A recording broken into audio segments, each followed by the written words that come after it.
धनवान बनने के लिए इन 3 बातों का पालन जरूर करें। जीवन में कभी दुखी नहीं रहोगे, कभी परेशान नहीं होगे। जय श्री कृष्णा मित्रों, आज मैं आप लोगों को एक बहुत ही ज्ञानवर्धक कहानी सुनाने जा रहा हूँ। मित्रों, आपसे निवेदन है कि अगर आप हमारे चैनल को सब्सक्राइब नहीं किए हैं तो हमारे चैनल को सब्सक्राइब कर लें। मित्रों, किसी नगर में एक सोमक नाम का साहूकार रहता था। उसके 4 बेटियां थी। चारों सुंदरता में एक से बढ़कर एक थी। साहूकार अपने चारों बेटियों से बहुत प्रेम करता था। वे चारों यथा योग्य हो चुकी थी। बेचारे साहूकार उनके लिए अच्छे घर वर की तलाश कर रहा था। एक दिन वे चारों कन्याएं एक बागीचे में टहलने के लिए गई। वे आपस में कुछ हंसी मजाक कर रही थी। वे अपनी इच्छाओं को एक दूसरे से बता रही थी। उन चारों में से जो सबसे बड़ी थी वो कहने लगी कि हे बहनों, मेरी इच्छा है कि मैं अपना विवाह राजा के रसोइये से करूं। यदि मेरा विवाह राजा के रसोइये से हो जाता है तो मुझे रोज रोज अच्छी पकवान खाने को मिलेगी। मेरा पति मुझे रोज रोज नई नई पकवान खाने को दिया करेगा, क्योंकि तुम लोग जानती हो कि राजा के रसोइये में रोज रोज नए नए पकवान बनाए जाते हैं। रसोइये से विवाह करके तो मेरा जीवन धन्य हो जाएगा। अपनी बड़ी बहन की बात सुनकर साहूकार की दूसरी बेटी ने भी अपनी इच्छा प्रकट की। साहूकार की दूसरी बेटी कहने लगी कि हे बहनों, मेरी इच्छा यह है कि मेरा विवाह राजा के मंत्री से करूं। यदि मंत्री की पत्नी बनूंगी तो मुझे रोज रोज अच्छे कपड़े पहनने को मिलेंगे। मेरे पति रोज नई नई साड़ियां लाकर देगा। उस समय मैं अपने आप को बहुत ही भाग्यशाली समझूंगी। मित्रों, अपनी दूसरी बहन की बात सुनकर साहूकार की तीसरी बेटी ने बोली कि हे बहनों, मेरी भी इच्छा कुछ कम नहीं है। मैं भी अपना विवाह किसी ऐसे से नहीं करूंगी। मैं अपना विवाह इस शहर के कोतवाल से करूंगी, जिससे कि सभी लोग मुझसे डरते रहें, सारे शहर में मेरी तूती बोलती रहे। उन तीनों बहनों की बात सुनकर सबसे छोटी बहन मुस्कुराती रही। तब बड़ी बहन ने कहने लगी कि तुम चुपचाप क्यों बैठी हो, तुम भी अपनी इच्छा प्रकट करो। तब छोटी बहन मुस्कुराती हुई बोली कि हे बहनों, हमें तुम्हारी बातों पर हंसी आ रही है। जब सोचना ही था तो कुछ बड़ा सोचती। ये लोग तो सारे राजा के नौकर होते हैं। राजा जैसा कहता है उन्हें वैसा करना पड़ता है। ये लोग राजा के मर्जी के खिलाफ नहीं जा सकते हैं। मैं तो अपना विवाह किसी राजा से करूंगी जो कि तुम्हारे तीनों पत्नियों का हुक्म चलाता रहे और राजा से विवाह करने के बाद मैं इस राज की रानी बन जाऊंगी और तुम तीनों मेरी नौकरानी कहलाओगी। दोस्तों, छोटी बहन की बात उन तीनों बहनों को अच्छी नहीं लगी। उन तीनों ने मन ही मन उसे सबक सिखाने की ठान ली। कहते हैं, छोटी सोच वाले लोग हमेशा छोटा ही सोचते हैं और फिर बाद में दांव पैदा करके मन ही मन दिन रात जलते रहते हैं। फिर उनका मकसद ऊपर उठाने का नहीं होता है, बल्कि उठे हुए को नीचे गिराने का होता है। दोस्तों, दूसरों को नीचे गिराने में चाहे कितना भी उनका नुकसान हो जाए वो सब सहन कर लेते हैं, लेकिन दूसरों की तरक्की उन्हें सहन नहीं होती। इस संसार में बहुत कम लोग होते हैं जो दूसरों को आगे बढ़ते हुए देखकर खुश होते हैं, वरना तो दूसरों को आगे बढ़ते देखकर कलेजे पर सांप लौट जाता है कि ये आदमी हमसे आगे कैसे बढ़ गया। वे चारों बहनें इस तरह की बातें कर रही थी कि संयोगवश उस दिन उसी नगर का राजा एक पेड़ के पीछे छुपकर उन चारों बहनों की बात सुनकर चुपचाप अपने घर को लौट गया। दूसरे दिन वो राजा अपने मंत्रियों को साहूकार को बुलवाया और उनके चारों बेटियों की इच्छाएं साहूकार को बता दिया। साहूकार ने भी अपनी बेटियों की उनके इच्छानुसार उनका विवाह रचा दिया। बड़ी बेटी का विवाह राजा के रसोइये से कर दिया। दूसरी बेटी का विवाह मंत्री से कर दिया, तीसरी बेटी का विवाह कोतवाल से कर दिया और चौथी सबसे छोटी बेटी का विवाह राजा के साथ कर दिया। दोस्तों, छोटी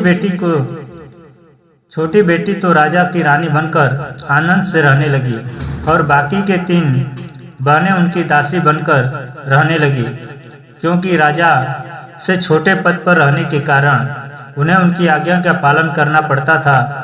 इस सब बातों को सोच कर वे तीनों मन ही मन जलने लगी थी कि उन तीनों को अपनी छोटी बहन से नफरत होने लगी। वे तीनों कभी कभी आपस में बातें करते हुए कहती थी कि हे बहन, हमसे छोटी होकर वो हम पर हुक्म चलाती है और हम बड़ी होकर उनकी हुक्म बजाती हैं। यही सोचकर उन तीनों बहनों का मन अपनी छोटी बहन के प्रति फीका पड़ गया। वे दिन रात अपनी छोटी बहन से द्वेष रखने लगी। ऊपर से उसे जलाने वाली एक बात और बन गई। शादी के इतने दिन बाद भी उन तीनों बहनों को कोई संतानें नहीं हुई, पर छोटी बहन जो राजा की पत्नी थी वो गर्भवती हो गई।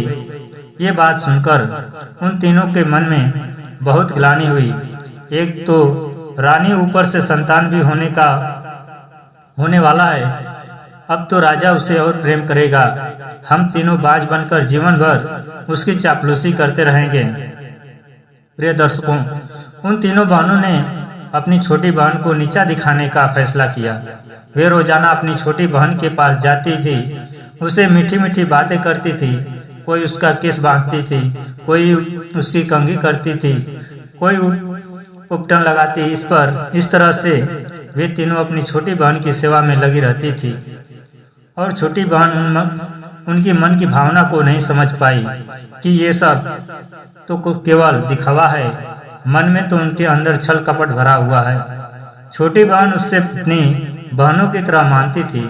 प्रिय दर्शकों, इधर जब रानी के पुत्र होने का समय निकट आया तो उन तीनों बहनों ने दाई को तो वहां से भेज दिया और स्वयं अपनी बहन के पास रुक गई और कहने लगी कि तुम चिंता मत करो, हम तीनों तुम्हें तुम्हारे बच्चे का जन्म सकुशल करा देंगे। अब तो दाई अपने घर को चली गई और तीनों बहनों ने अपनी छोटी बहन के पास रुक गई। उन्होंने अपनी छोटी बहन की आंखों पर पट्टी बांध दिया। छोटी बहन ने पूछा तो उन्होंने बता दिया कि तुम नहीं जानती कि जब कोई स्त्री बच्चे को जन्म देती है तो उसके आंखों पर पट्टी बांध दी जाती है ताकि प्रसव के समय वो देखकर भयभीत न हो। प्रिय दर्शकों, भोली बहन नहीं समझ पाई कि उसकी ही बहन उसके साथ छल कपट करने वाली है। थोड़ी देर के बाद रानी ने एक सुंदर पुत्र को जन्म दिया।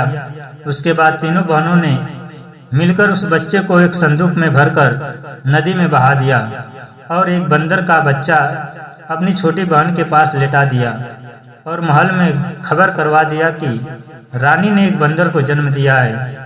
प्रिय दर्शकों, अब तो ये बात पूरे राज्य में चर्चा का विषय बन गई। सब लोग इस बात की चर्चा कर रहे थे, लेकिन कोई मुंह खोलकर इस बात को तो नहीं कह रहा था, क्योंकि कहते हैं कि बड़े लोगों की बात न गाय बनती है और न ही बहाई बनती है। जब ये बात राजा को पता चला तो राजा ने भी हैरान था और शर्म से अपना सर उठा नहीं पाता था। उधर संदूक जिसमें राजा का बेटा था, नदी के किनारे रहने वाले एक ब्राह्मण ने निकाल लिया और उसका अच्छा तरह से पालन पोषण करने लगा।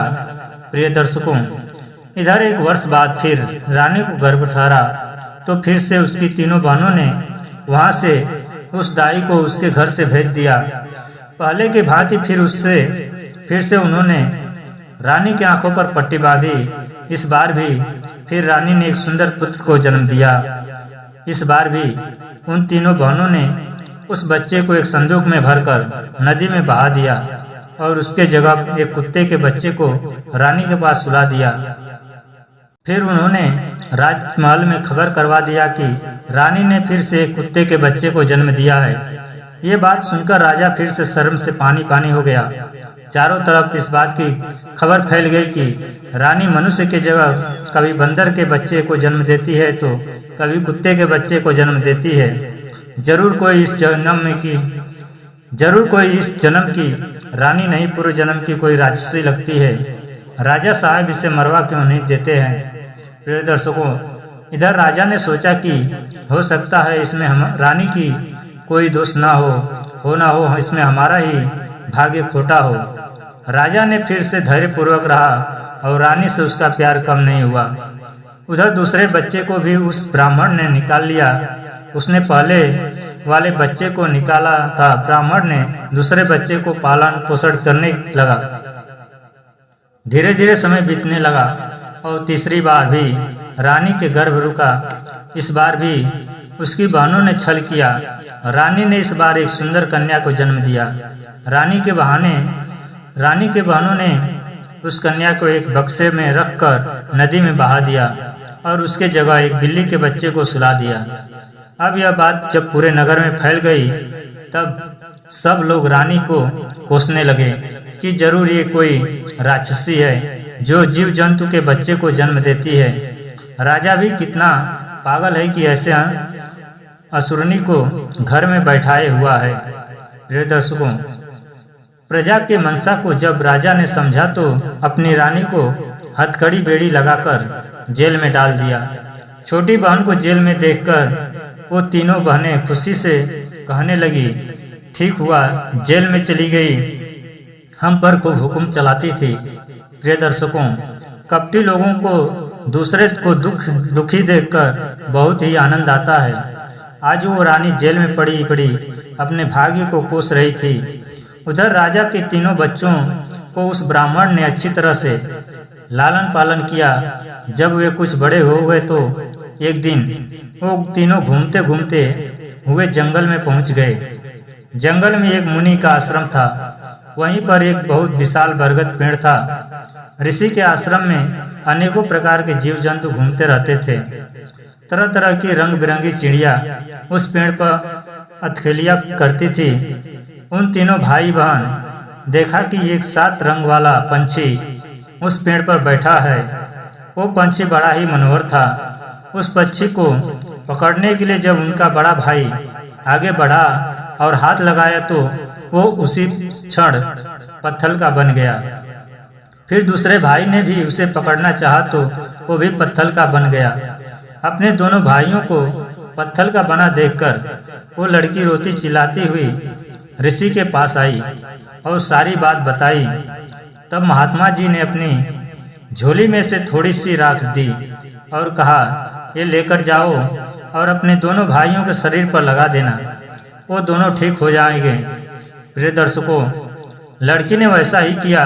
महात्मा जी से भभूति लेकर छोटी बहन ने अपने दोनों भाइयों के ऊपर लगा दी। अब वे दोनों भाई ठीक हो गए। अब तो पंछी उनका मित्र बन चुका था। पंछी उड़कर उन दोनों के ऊपर बैठ गया और बोला, हे बच्चों, अब मैं तो आज से तुम्हारा मित्र हूँ। तुम्हें किसी चीज की चिंता करने की जरूरत नहीं पड़ेगी। आज से जंगल के सारे जीव जंतु तुम्हारे मित्र हैं। आज से वे सब तुम्हारे साथ खेला करेंगे। तुम्हें खाने के लिए सुंदर सुंदर फल लाकर दिया करेंगे। तुम्हें अपनी मीठी पीठ पर बैठाकर जंगल में घुमाया करेंगे। तुम लोग प्रेम पूर्वक आनंद से यहाँ पर रहो। तुम्हें यहाँ कोई परेशानी नहीं होगी। प्रिय दर्शकों, उस पंछी की बात सुनकर वे तीनों भाई बहन उसी जंगल में रहने लगे। जंगल के सभी जानवर उस पंछी की बात को मानते थे। वो पंछी जैसा कहता था उस जंगल के सभी जीव जंतु वैसा ही करते थे।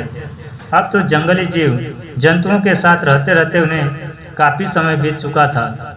वे बड़े आनंद के साथ उस जंगल में रह रहे थे। एक दिन राजा सत्यभान उसी जंगल में शिकार खेलने के लिए आया और पूरे जंगल का भ्रमण कर लिया, पर उसे कोई जंतु उसे शिकार करने की दिखाई नहीं दिया। जंगल के सारे जानवर तो उस बालकों के पास थे और उनके साथ खेल रहे थे। तब राजा ने निराश होकर उन्हीं ऋषि के आश्रम की ओर गया। वहां उसने देखा पूरे जंगल के पशु पक्षी उन तीनों बालकों के साथ खेल रहे हैं। राजा सत्यभान ने सोचा कि इतने सुंदर 2 बालक और एक कन्या उन जानवरों के साथ खेल रहे हैं। राजा सोच रहा है कि इतने सुंदर बालक इस जंगल में अकेले क्या कर रहे हैं।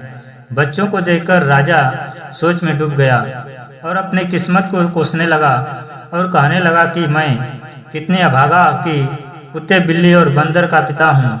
भगवान ने मुझे संतान के रूप में कुत्ता, बिल्ली और बंदर दिया है। यह सोचकर राजा की आंखें भर आई। उसने उन तीनों बालकों को अपने पास बुलाया और गोद में बैठाकर पूछने लगा कि हे बच्चों, तुम्हारे माता पिता कहाँ हैं और तुम लोग इस जंगल में जंगली जानवरों के साथ क्या कर रहे हो। तब उन बालकों ने बताया कि हे महाराज, हमारे पिता एक ब्राह्मण हैं जो नदी के किनारे रहते हैं। इन जंगली जानवरों से हमारी दोस्ती हो गई है, इसलिए हम यहाँ खेलने के लिए चले आते हैं। तुम हमारे घर चलो, हम आपका अच्छे से सेवा सत्कार करेंगे। प्रिय दर्शकों, राजा उन बच्चों के बातों से बहुत ही प्रभावित हुआ। उसका मन कर रहा था कि हम इन्हीं बच्चों के साथ खेलूं और इन्हें प्यार करूं।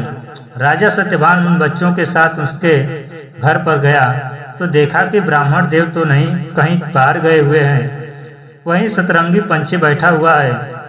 वह पंछी राजा को देखकर समझ गया कि यह राजा ही इन बच्चों का असली पिता है। उन दोनों बालक ने राजा का स्वागत किया और कहा, और वह कन्या ने भोजन तैयार किया और राजा के आगे परोस दिया। राजा ने भोजन किया। भोजन बहुत ही स्वादिष्ट था।